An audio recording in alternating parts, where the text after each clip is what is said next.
계획했습니다.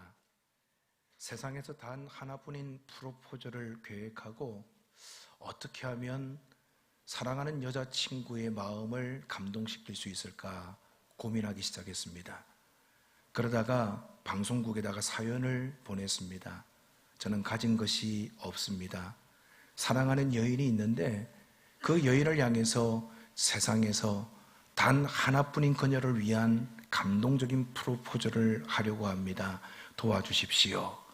그래서 방송국에서 그 사연을 보고요, 어떻게 할까 고민하다가 한번 해보자 결정을 합니다. 그래서 1000명 이상 되는 사람들과 함께 많은 재정을 투입해가지고요, 한 달 동안 그것을 준비해서 단 하나뿐인 프로포즈를 시작했습니다. 당일날이 되었습니다. 아무것도 모르는 여인은요, 그저 남자친구의 손을 잡고 평상시와 같이 거리를 거닙니다. 그런데 곳곳에서 계속해서 생각지도 못한 자신을 위한 박수와 관심과 격려가 쏟아지는 모습을 봅니다. 그리고 맨 마지막에는 사랑하는 남자친구가 그 여자친구 앞에 무릎을 꿇더니 반지를 하나 꺼내가지고 내 사랑을 받아주세요 라고 하는데, 그 모습을 보면서 이 여자친구는요 너무너무 감동을 받은 거예요. 만약에 여러분들이 그 여자 주인공이라면 이 프로포즈를 받아주시겠습니까? 거부하시겠습니까? 오늘 비가 오니까 말하기도 싫은데 왜 말을 시키냐 그런 표시인데, 만약에 제가 여자라면 받아줄 것 같아요. 제가 이 프로포즈에 대한 생각을 하면서, 저도 결혼한 지 26년이 됐는데요, 제 아내에게 어떻게 프로포즈를 했을까 생각을 해보니까 기억이 안 나는 거예요. 저는 오직 한 여자만 사귀었는데 내가 뭘 이야기했을까? 그런데 며칠 전에 텔레비전을 보니까 60이 넘으신 분이에요. 아내에게 어떻게 프로포즈를 하셨습니까? 물어보니까 남편이 이랬대요. 내 닮은 애 하나 낳아도 그게 프로포즈였대요. 참 멋없는 프로포즈인데 그것도 들으면서 그 아내는 감동을 받았대요. 여러분, 누군가가 마음을 전하고 그 사람을 사랑하기 때문에 손을 내밀고 함께 합시다 라고 하는 이 프로포즈는요, 이 사람의 마음에 진한 감동을 가져다 줍니다. 그런데 여러분, 오늘 여러분들이 프로포즈를 받으셨어요. 그래서 상도 성결교회로 오셨습니다. 잘 아는 친구가 교회 한 번만 딱 가줘라, 2번도 필요 없고 한 번만 가줬으면 좋겠다 해서 이 자리에 오신 분도 계실 겁니다. 아니면 누군가 지속적으로 관심을 가져주었기에 감사한 마음으로 이 자리에 오신 분들도 계실 거예요. 잘 오셨습니다. 여러분들이 우리 상도 성결교회에 오신 것은요, 누군가를 통해서 오셨습니다. 하지만 더 깊이 말씀드리면 예수님께서 여러분들에게 프로포즈를 하시려고 상도 성결교회 성도님들을 통해서 이 자리에 여러분을 불러주셨습니다. 예수님께서 왜 수많은 사람들 가운데 여러분을 불러주셨을까요? 예수님이 여러분을 초청하신 이유가 있습니다. 첫 번째 이유는 근심하지 말고 살아가도록 하기 위해서입니다. 1절 말씀을 보시면 너희는 마음에 근심하지 말라, 하나님을 믿으니 또 나를 믿으라 라고 말씀합니다. 우리는 세상을 살아가면서 많은 걱정을 합니다. 시키지 않았는데도 불구하고 멍하니 가만히 있으면 기쁘고 감사한 생각보다는 걱정하고 근심하는 생각에 마음을 빼앗길 때가 많습니다. 사실 따져보면 그렇게 걱정할 일도 아닙니다. 걱정할 필요도 없습니다. 그런데 우리는 늘 걱정하고 항상 걱정하고 쉬지 않고 걱정하는 경우가 얼마나 많습니까? 근심은 우리의 마음을 상하게 합니다. 근심은요, 우리의 육체를 병들게 합니다. 근심은요, 우리에게 유익이 되는 것이 하나도 없습니다. 그런데 왜 여러분들은 해결 방법도 아닌 근심에 붙들려서 우리의 시간을 낭비하십니까? 여러분, 이 모습을 우리 주님은 너무너무 안타까워 하시는 거예요. 잠언 15장 13절 말씀을 보시면 마음의 즐거움은 얼굴을 빛나게 하여도 마음의 근심은 심령을 상하게 하느니라 말씀합니다. 마음에 기쁨이 있는 사람들은요, 누가 시키지 않아도 항상 얼굴에 미소가 있습니다. 마음이 어떤가 그 사람 표정을 보면 알 수 있어요. 마음이 근심으로 꽉 차 있고 어두운 사람들은요, 누가 시키지 않아도 이러고 있습니다. 우구지성을 하고 세상을 다 산 사람처럼 얼굴에 표정이 없어요. 그런데 마음이 기쁜 사람은요, 누가 시키지 않았는데도 불구하고 얼굴에 늘 미소가 가득하거든요. 잠언 17장 22절을 보시면 마음의 즐거움은 양약이라도 심령의 근심은 뼈를 마르게 한다고 했습니다. 근심은 그만큼 우리의 삶을 피폐하게 만드는 거예요. 뼈가 마를 만큼 우리의 진액을 다 빼냅니다.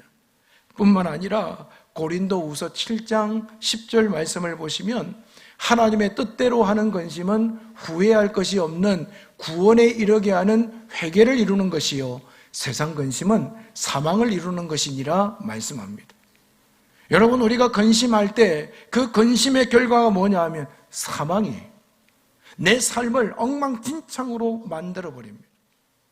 솔직히 우리가 이 땅 살아가면서 저는 근심하고 싶어요, 걱정하고 싶어요 하는 사람이 어디 있습니까? 살다 보니까 내 마음대로 되지 않는 환경을 만납니다. 상황을 만납니다. 내 마음에 들질 않아요. 그때부터 우리 마음속에는요, 계속해서 왜 이러지? 왜 이렇게 되었지?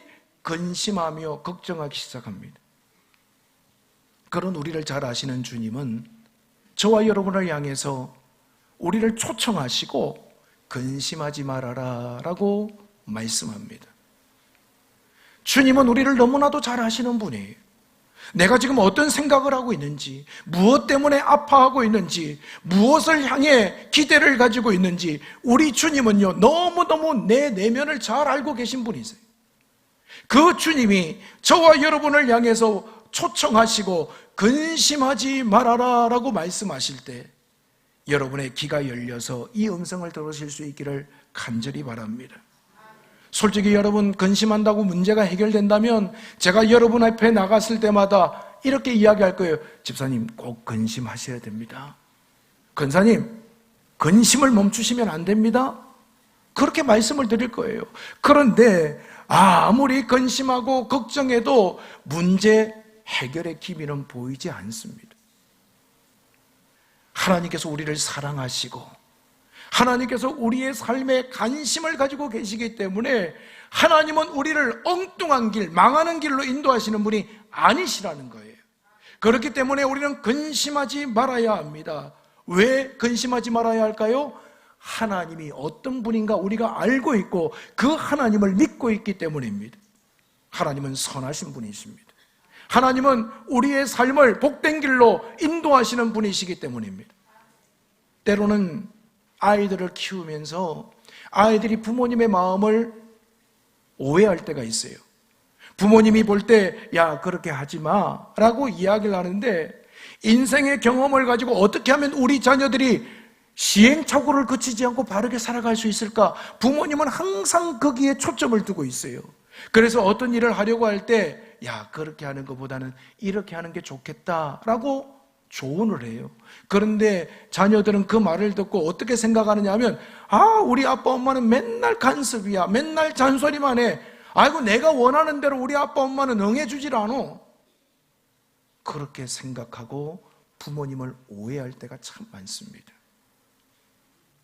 사랑하는 여러분, 오늘 저와 여러분들이 하나님을 향해서 그렇게 대응하고 있지는 않으십니까?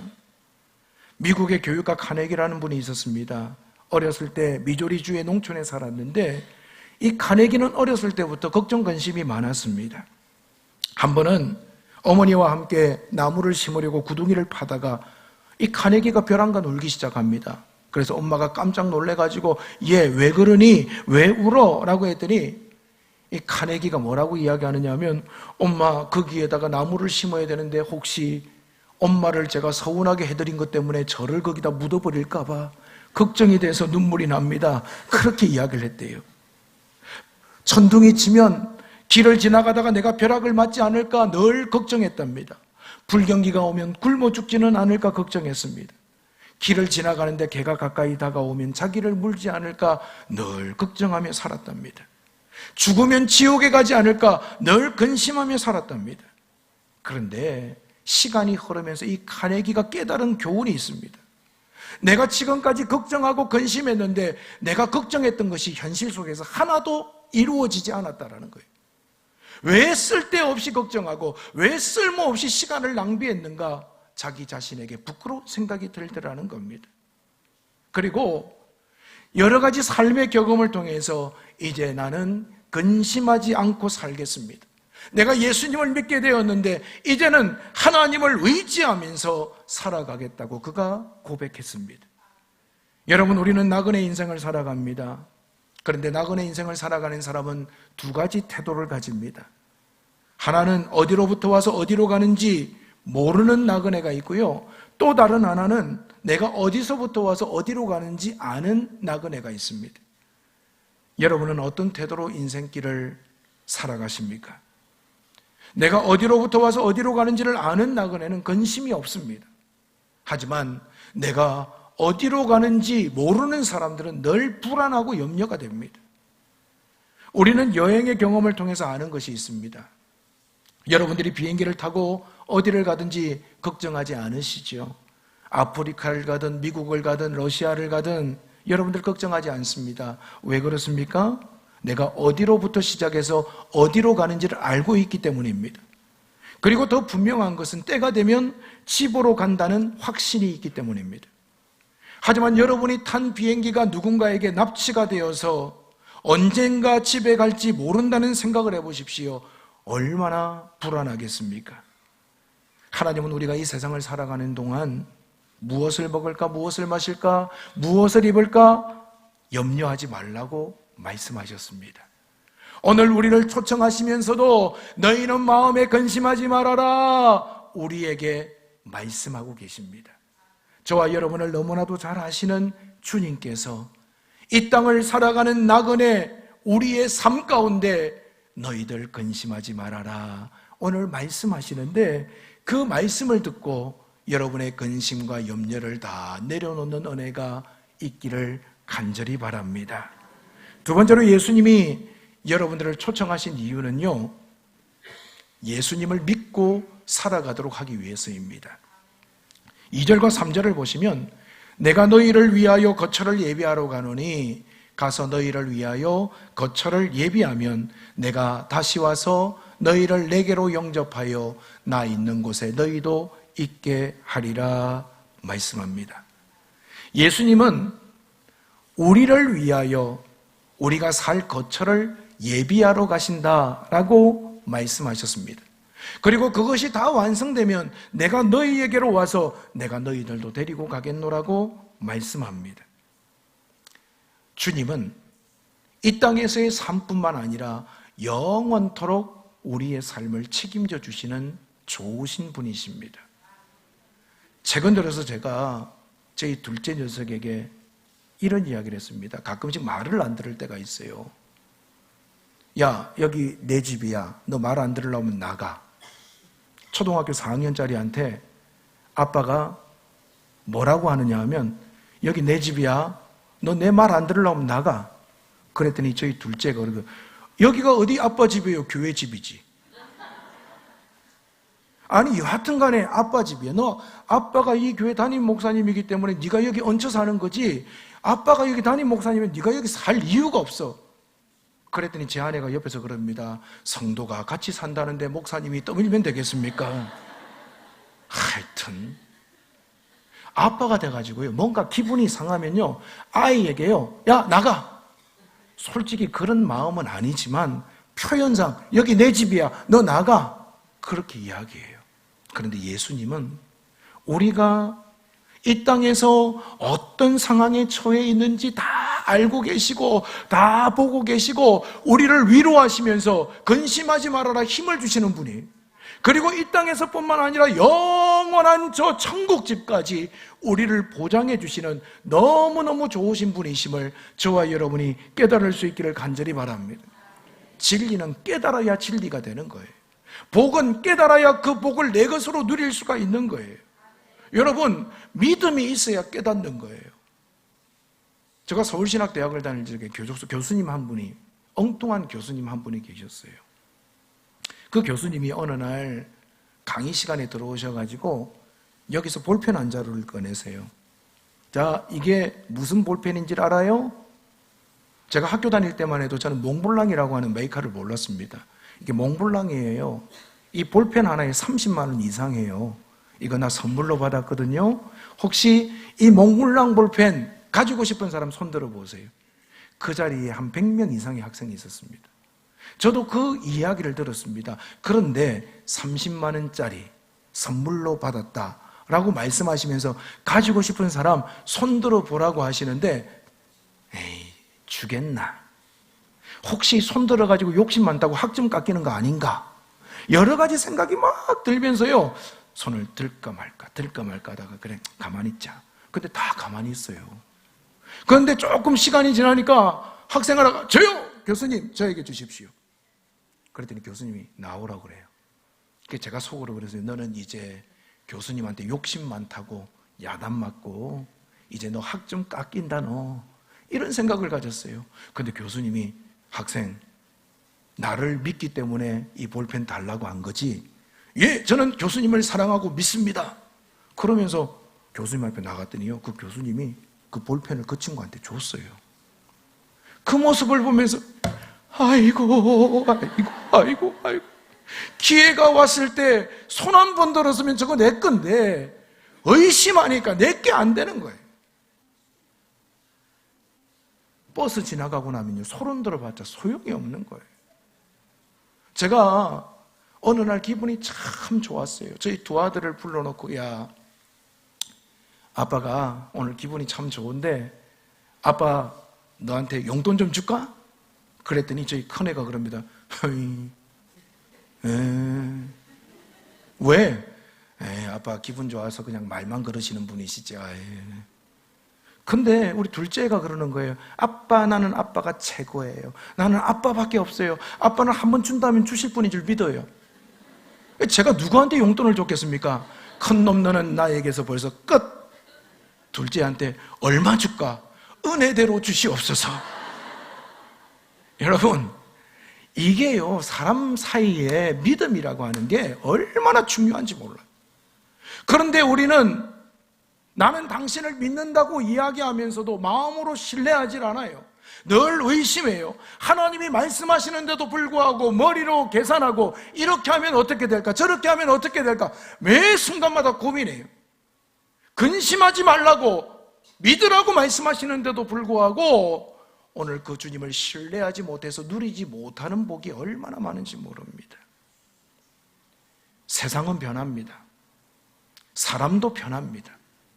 제가 며칠 전에 디지털 사진첩을 열어보니까 제가 30대 중반이었을 때 사진이 딱 있더라고요. 누구지? 되게 잘생겼어요. 되게 멋있어요. 이야, 그런데 가만히 자세히 보니까 저예요. 그런데 최근에 찍은 사진을 봤어요. 그 사진과 최근에 찍은 사진을 보니까 슬슬 익어가고 있다는 느낌이 들어요. 좋게 표현해서 익어가고 있다는 느낌이죠. 늙어가고 있다는 느낌이 드는 거예요.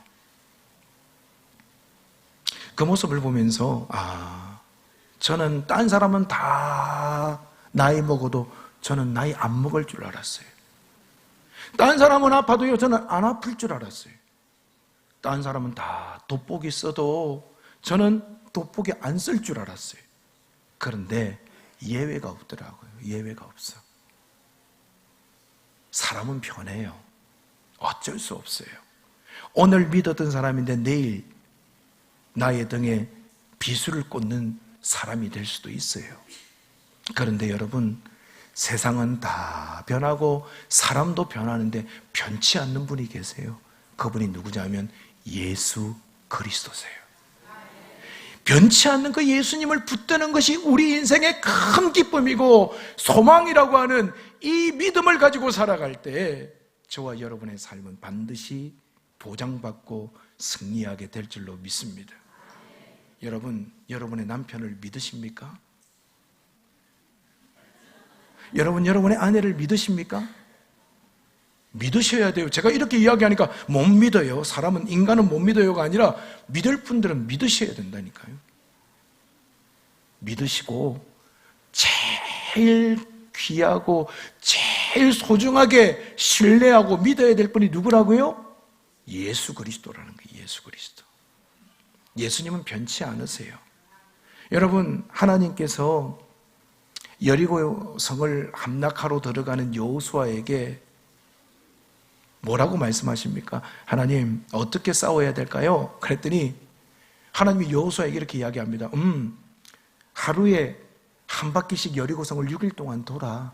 그리고 7째 날에는 7바퀴 돌아. 그리고 마지막에 나팔 소리가 울리거든 와 하고 소리를 질러. 끝. 대신 한 가지 조건이 있다. 내가 소리를 지르라고 할 때까지 다 침묵해야 돼. 자, 여러분, 만약에 여러분이 여호수아였다면, 여러분이 이스라엘 백성이었다면 하나님께서 말씀하신 이 말씀을 신뢰하고 순종하시겠습니까? 아니면 못 믿으시겠습니까? 어떠시겠어요? 제가 딱 봐도 말은 신뢰한다고 하는데 여러분들 안 믿을 것 같아요. 왜냐하면 제가 믿질 못하겠는 거예요. 야, 돌아, 그냥 돌아. 아니, 그냥 지진을 통해서 흔들어 버리시든지 아니면 포를 주셔가지고 싸우라 하면 이성적으로 상식적으로 납득이 가요. 근데 한 바퀴씩 돌아. 마지막 날에는 7바퀴 돌아. 그리고 사인을 주면 와 하고 소리 질러. 여러분, 이게 말이 됩니까? 근데 여호수아는 하나님의 말씀을 신뢰했습니다. 신뢰하니까 기적의 은혜를 맛보게 된 거예요. 믿지 않으면 그 은혜를 누릴 수가 없었는데 하나님의 말씀 붙잡고 변치 않는 하나님을 의지했더니 여호수아는 승리했던 거예요. 이것을 통해서 우리에게 주시는 교훈이 뭡니까? 여러분, 우리는요 하나님 앞에 믿음으로 맡겨야 된다는 거예요. 하나님을 신뢰하고 예수 그리스도를 신뢰하면서 우리의 근심과 걱정을 다 맡길 때 저와 여러분의 삶을 복된 길로 인도하시는 주님의 능력을 맛보게 될 줄로 믿습니다. 히브리서 11장 6절에 보시면 믿음이 없이는 하나님을 기쁘시게 하지 못하나니 하나님께 나아가는 자는 반드시 그가 계신 것과 또한 그가 자기를 찾는 자들에게 상 주시는 이심을 믿어야 할지니라. 아멘. 하나님께 나아가는 자는 반드시 하나님이 계신 것을 믿어야 되고 하나님을 찾는 자들에게 상을 주시는 분이심을 신뢰해야 됩니다. 오늘 이 은혜가 여러분에게 있기를 간절히 바랍니다. 마지막으로 예수님이 여러분들을 초청하신 이유는요, 예수 믿어야 천국 갈 수 있기 때문입니다. 6절 말씀해 보시면 예수께서 이르시되 내가 곧 길이요 진리요 생명이니 나로 말미암지 않고는 아버지께로 올 자가 없느니라 말씀합니다. 부산에 가려면요 부산 가는 길로 가야 됩니다. 그래야 잘 갈 수 있어요. 부산 가는데 위로 올라가 가지고 빙글빙글 돌다 보면요 못 가요. 천국 가려고 하면 어떻게 가야 되느냐?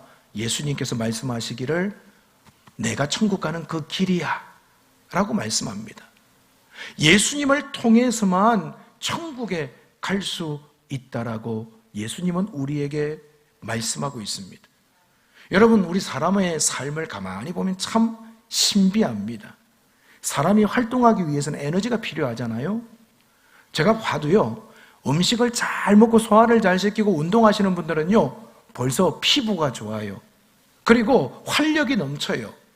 그리고 걸음걸이가 달라요. 그런데 평상시에 잘 드시지도 못하고 소화도 못 시키고 하시는 분들 보면요 조금 비실비실해요. 그분의 에너지는요 이 먹는 것을 통해서, 운동을 통해서 계속해서 우리 가운데 생겨납니다. 육신의 에너지는요 이 먹는 것하고 자는 것하고 운동하는 것하고 굉장히 연관이 많아요. 그러면 우리의 영적인 에너지는 어디로부터 공급되느냐? 여러분, 우리의 영혼을 기쁘게 만들고 우리의 영혼에 소망을 주시는 에너지는 오직 예수 그리스도뿐이심을 믿으시기를 바랍니다. 내 안에 예수 그리스도가 자리 잡고 있고 예수 그리스도의 능력이 나와 함께 하시면 우리는 오늘 주신 말씀을 신뢰하게 되고 근심하지 않고 소망을 찬양할 수가 있는 거예요. 요셉이 그의 인생이 형들로부터 팔려가면서 흩어져지고 흩어졌지만 그는요, 주님을 바라봤습니다. 그는요, 하나님께서 나와 함께 하신다라는 증거 가운데 매 순간마다 살아갔습니다. 그가 원하는 대로 이루어지지 않았지만 하나님은 더 좋은 것으로 그의 삶을 예비하시고 그를 통해서 역사하셨습니다. 왜 그렇습니까? 요셉의 영적인 에너지가 하나님이셨기 때문에. 오늘 우리의 삶도 마찬가지예요. 내가 원하는 대로 가지 않을지라도 거기에는 우리 주님께서 이끄시는 주님의 길이 있음을 믿으시기를 바랍니다. 지금은 이해할 수 없지만 내 안에 소망 되신 예수님께서 나의 삶을 선한 길로 인도하시고 나를 끝까지 저 영원한 천국으로 이끄시는 분이심을 믿는다면 우리는요, 흔들리지 아니하고 곧은 길, 주님의 길로 우리의 삶을 승리롭게 살아낼 줄 믿습니다. 여러분, 고층 아파트에 사는 분들이 있습니다.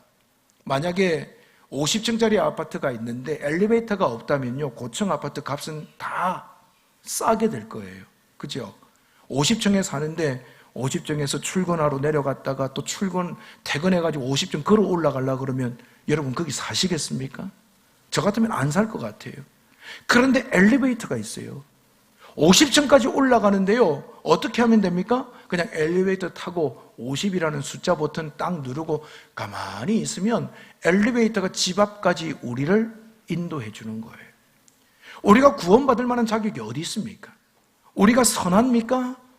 우리가 의롭습니까?